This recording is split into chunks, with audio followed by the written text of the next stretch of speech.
Bonjour à toutes, bonjour à tous, bienvenue dans la Minute Techno-Alimentaire. Aujourd'hui, nous allons parler d'hygiène et plus particulièrement des paramètres du nettoyage et de la désinfection. Alors, tous ceux qui parlent un petit peu de nettoyage, de détergence, de désinfection, vendent en général 4 paramètres importants que sont le tact, la température, l'action mécanique, la concentration et le temps d'action. C'est-à-dire que pour qu'un détergent, un désinfectant soit efficace, on raisonne ces paramètres-là. La température, il faut être à la température optimum d'action du détergent ou du détergent. Plus on est chaud en général, plus c'est efficace, mais il ne faut pas aller au-delà d'une certaine température qui provoque la dénaturation, la destruction du détergent ou du désinfectant. Donc en gros, des nettoyages à 40-45 degrés quand on est en manuel, et quand on est en circuit industriel, plutôt aux environs de 65, voire 80 degrés maximum. Donc plus c'est chaud, plus ça nettoie.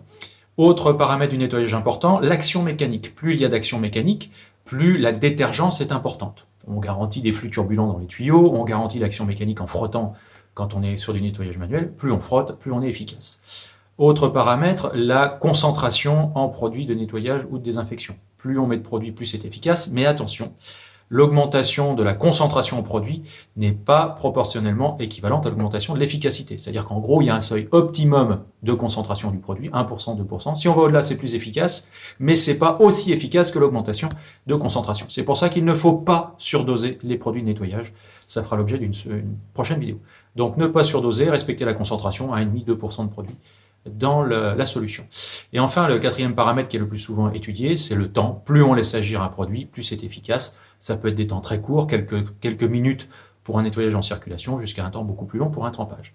Il y a un cinquième paramètre que moi je fais étudier à mes étudiants et qui tourne de plus en plus dans les cours que je vois à droite à gauche, c'est la fréquence. Parce que si on veut nettoyer correctement, il faut nettoyer régulièrement. Et surtout, on nettoie quand c'est encrassé. Donc on raisonne l'encrassement, plus on travaille, plus on encrasse, et du coup, plus on encrasse, plus on doit nettoyer. Donc en réduisant les phases de fabrication, les phases d'encrassement, on favorise le nettoyage aussi.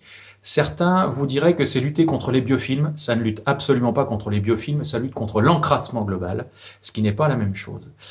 Enfin, quelque chose qu'il faut toujours raisonner aussi avant de raisonner les paramètres du nettoyage et de la désinfection, c'est quand est-ce que l'on nettoie et quand est-ce qu'on désinfecte. Et une règle qu'il faut s'appliquer, si on veut moins nettoyer, il faut tout simplement moins salir. Donc c'est la règle numéro 1 en hygiène, et je conclurai là-dessus. Pour ne pas nettoyer, ne pas salir. Donc gardez propre vos postes de travail, faites attention à la façon dont vous travaillez, et vous passerez moins de temps à nettoyer. Voilà, je vous donne rendez-vous pour une prochaine vidéo de la Minute Techno-Alimentaire, et je vous dis à bientôt sur le site de l'école enilia-ensmic.fr.